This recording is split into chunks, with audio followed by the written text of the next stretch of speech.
Section 119. We're here.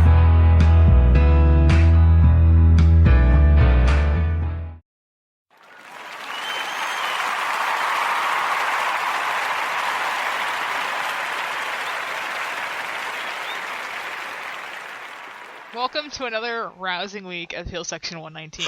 I am sorry for the shit you're about to hear tonight. Okay, well, in the whole being fair thing, there's a lot of decent stuff to talk about this week, surprisingly enough. I mean, let's be real. We have some stuff that's actually worth talking about, like, you know, the Cruiserweight fucking Classic, as always.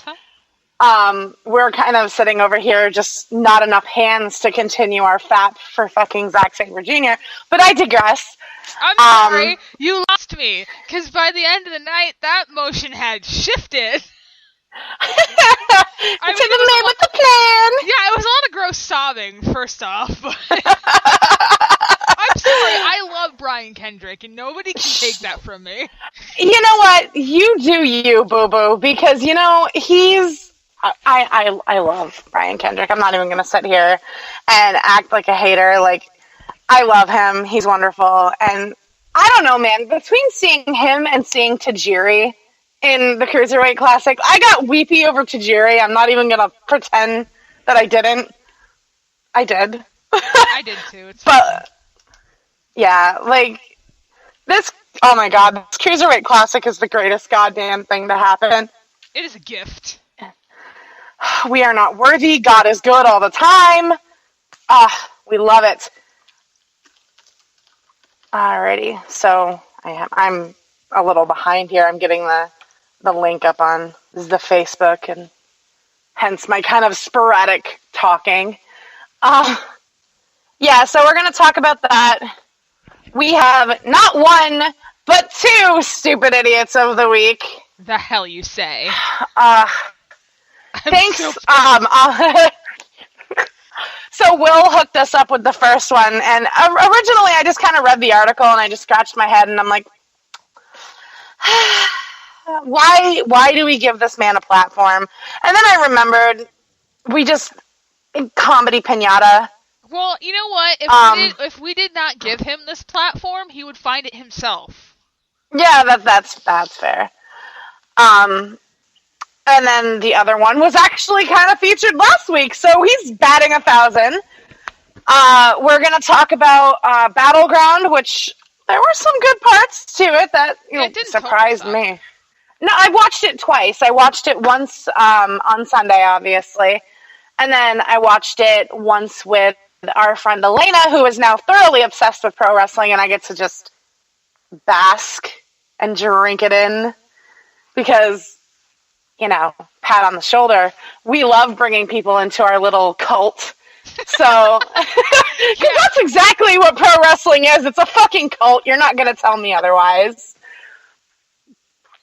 I'm going to add something in here for just, you know, the sake of conversation. She has some favorites already, all of which we thoroughly approve of. At Battleground, she fell in love with Bray Wyatt. Oh my god. I love him. You know, she obviously has love for Cena, and whatever. I mean, apples and oranges. I don't hate the guy. I'm not going to sit here and down the guy. She doesn't really care for Roman Reigns. She doesn't think he's pretty, and she doesn't get his hype, which makes me giggle a lot. I believe she enjoys Ambrose, which is always good. Obviously from NXT, when we went, Hugo Knox is like her man. But I honestly, sadly think that Noxie has been replaced. Aww. With Zack Sabre Jr. I honestly thought Elena's head was going to spin off into an alternative dimension this weekend when we were watching it. She came over 2 nights in a row to binge watch the week of wrestling. So we watched Battleground and Raw the first night. We watched SmackDown and NXT, and as well as the Cruiserweight Classic up until current. within 2 days' time. So I am well versed in this week in wrestling, so I'm ready to go. I'm so proud. We're also going to talk about Raw and SmackDown post-draft because there was a lot of differences and a lot of actually positive differences. Hilariously enough, though, before we get into that, I have to say their rating system was kind of silly because they had a lot of really great stuff on SmackDown, but the ratings did not improve. However, Raw, their ratings improved. Weird. Considering they were on the same night as, like, what, the Bachelorette, the Bachelor, whatever the fuck that is. Whatever the fuck it is this week, I don't know. That's kind of funny. Whatever. SmackDown was quality this week. I loved it. Yeah, like, we honestly, like, SmackDown did in 2 hours what Raw did in 3. Like, there is no other way to put it. It was quality. I was actually pretty impressed, and I honestly feel like this is the first week in a long time that I'm not going to sit here with, like, my gloves on, ready to just fight from out of the fucking bell, because, like, it was actually not really a bad week in wrestling. It's pretty shocking. Pretty shocking. I'm not sure how I feel. So, also, over this weekend, I know a lot of people who will bitch, moan, and complain about this, but Lana and Rusev got married. Yeah. So congratulations to them. Lana was beautiful, as usual. We absolutely love Lana, and, you know, I honestly have a soft spot for Rusev. I think he's great. I think he's a great talent. He's good in the ring, and, you know, he's a very believable big guy, and he's, you know, agile as all get the fuck out, and, you know, the dude's got talent, and he must be doing something right to score a lady as lovely as Lana, so we wish them nothing but the best. And honestly, they were so cute. Oh, right? You've seen like, the photos. Oh my god. I'm a sucker for, like, odd couples of sorts, and, you know, you really normally wouldn't expect like, fucking 11, and because she's not even a 10, she is an 11. Like, Lana, to date a bigger guy. Like, it's just how the society works, as shitty as it is. But they are the cutest couple possibly ever. Like, I absolutely love their dynamic together. And, you know, I'm a sucker for that kind of shit, so I wish them the best, and honestly, I would probably tune into Total Divas to see the ceremony, I'm not gonna lie.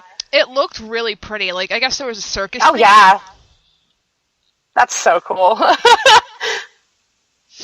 So, yeah. I love themed weddings, I really do.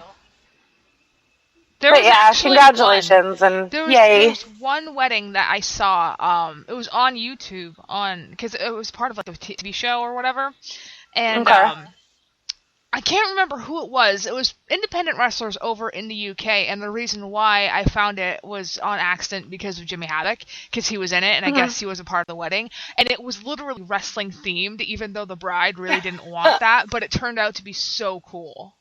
Oh, that's awesome. Epic. I love it. Now, we're not going to get soft on you, I promise. We're not going to get, like, sappy and sentimental and shit. Nah. Because that's just not us. You know, why don't we just get the stupid idiots of the week out of the way? Please, can we? I'm going to talk about the one that Will showed us. I figure you can talk about the second just because... Okay. Fuck it. Alright, so we get tagged on Twitter by Will, which, as you know, is our chosen one, and of course, every time I see something tagged from him, it's quality. So I march my happy ass over to Twitter, and I read what he has bestowed upon us. Ric Flair is being Ric Flair. Again. Somebody took Gramps off his meds. We have no idea what's going on. We should probably get him back into Shady Pines where he can get the medical facility that he needs. So This just kind of makes me sit here and rub my temples and all right. So we're gonna okay. So as just kind of a precursor to this, Finn Balor made his debut on Raw. Flooded the nation, just absolutely flooded the nation. And this is kind of a spoiler if you haven't watched Raw. If you haven't watched Raw, I don't know why you're listening to us. But so Balor wins his matches on Raw. He is the new number one contender. Yes, I didn't stutter. No, I am not joking. He is the new number one contender. She's not drunk, so she's not imagining. No, I'm really not. I'm only a quarter of a beer in. I am not drunk in any way.